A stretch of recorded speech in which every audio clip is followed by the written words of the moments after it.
Cool, so the trailer for the new Doctor Who spinoff came out today, so we're gonna react to it because that's what the kids like to watch. So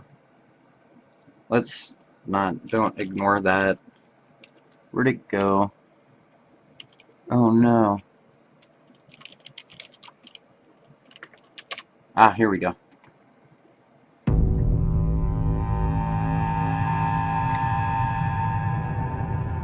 Stephen Strange. Ooh, spoopy. Might I offer you some advice? Ooh. Forget everything that you think you know.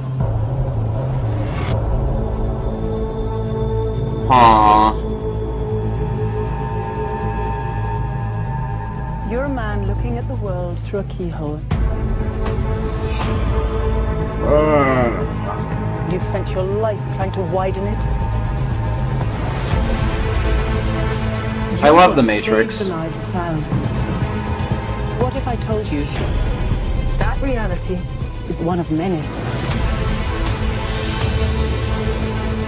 I don't believe in fairy tales about chakras or energy or the power of belief. You wonder what I see in your future? Possibility.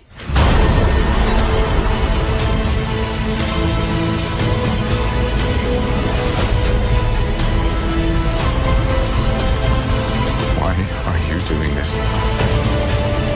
There are other ways to save lives. So much you don't know.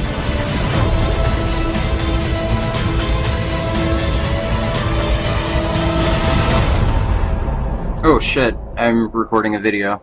Teach me.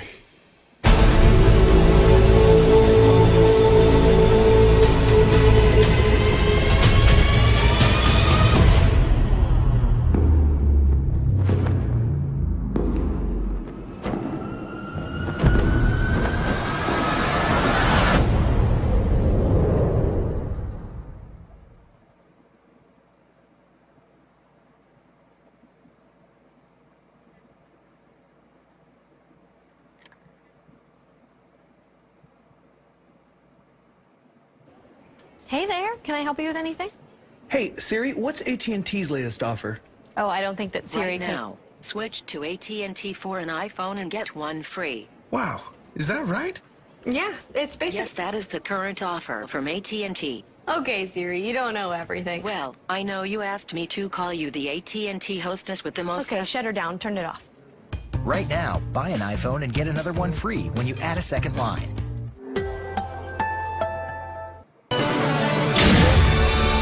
What's going on, guys? Today is going to be a strange episode because we're talking about Doctor Strange. You know, everybody's talking about Captain America's Civil War. We've talked it to death. But you know what we haven't explored as much? Doctor Strange. There are new images coming out. This is the other Marvel film coming out this year, and we're going to get into it with... Please explain Doctor Strange. And we have two of the biggest strange heads in the known universe. First, welcome back, the producer of Fat Man on Batman, one of the co-hosts of Marvel Movie News, and a contributing writer to GeekGirlAuthority.com, Matt Key. And this guy also knows a thing or two about a thing or two. He's a writer and a podcaster and just a big comic book fan, Sax Carr. Let's talk Doctor Strange. Before we get too far down the rabbit hole, let's pull back a little bit. Talk to me about his origin story. He was introduced in Strange Tales, and he's Doctor Strange. So this it was in wasn't the really 60s, right? Yeah, it was 63, I think. Strange Tales 110. And so, but yeah, he was a doctor. And I think he was a neurosurgeon. Yeah, but he was a surgeon and kind of a jerk, and he was like really just the top of his craft. And he gets in a car accident and he ruins his hands.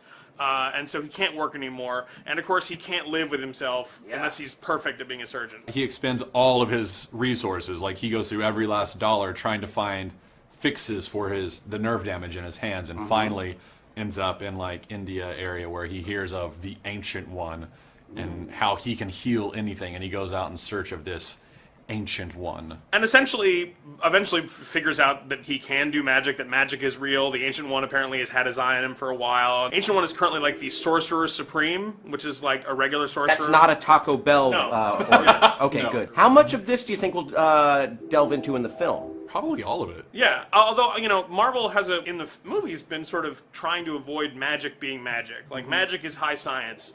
Thor has been saying, you think it's magic, but it's just our advanced Asgardian technology. This may be the first one where it's really magic. Yeah. So I want to delve into its place in the MCU in a moment, but I want to know just a little bit more about Doctor Strange first. Does he have a nemesis?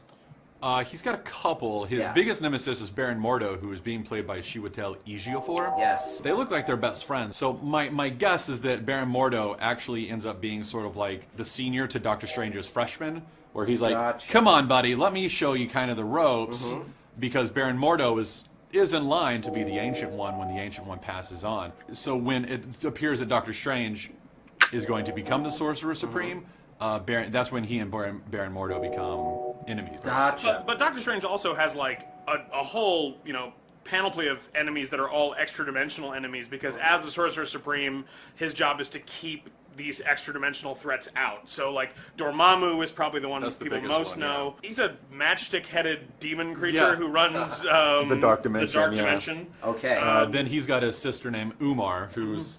This is her first appearance, Doctor Strange 150. She's just as bad as Dormammu and just as powerful. There's Satanish, there's Shuma-Gorath.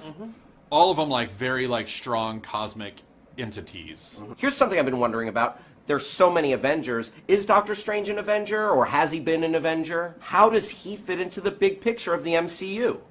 That's a really tricky one. I mean, because he's a tricky character to write for because he is so powerful. So it's like, like the Chitauri are invading.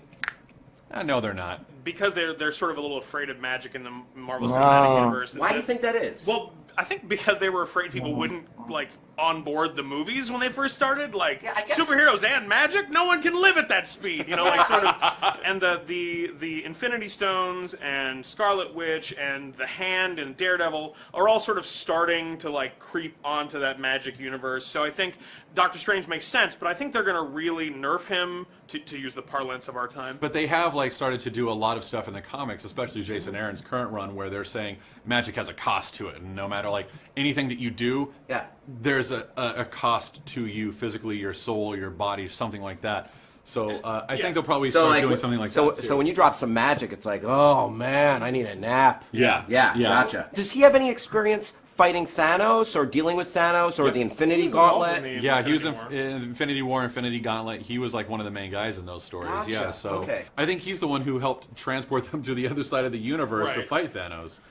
And I think that's what we're going to end up seeing, where we'll see him in the MCU, is that he'll show up in this movie, he'll maybe make an appearance in the Infinity War, and then he'll immediately be relegated to advisor status, where the Sanctum Sanctorum, which is his magical house in New York, is a place they go for advice, where he's willing to give it, but isn't going to get himself involved in the fray. Oh my God! There was talk that he might have made an appearance in Ant-Man, but he ended up not. Well, that's going along with what Kevin Feige said at that Marvel event that they had a couple years ago, when they went into the microverse and they broke through that quantum realm.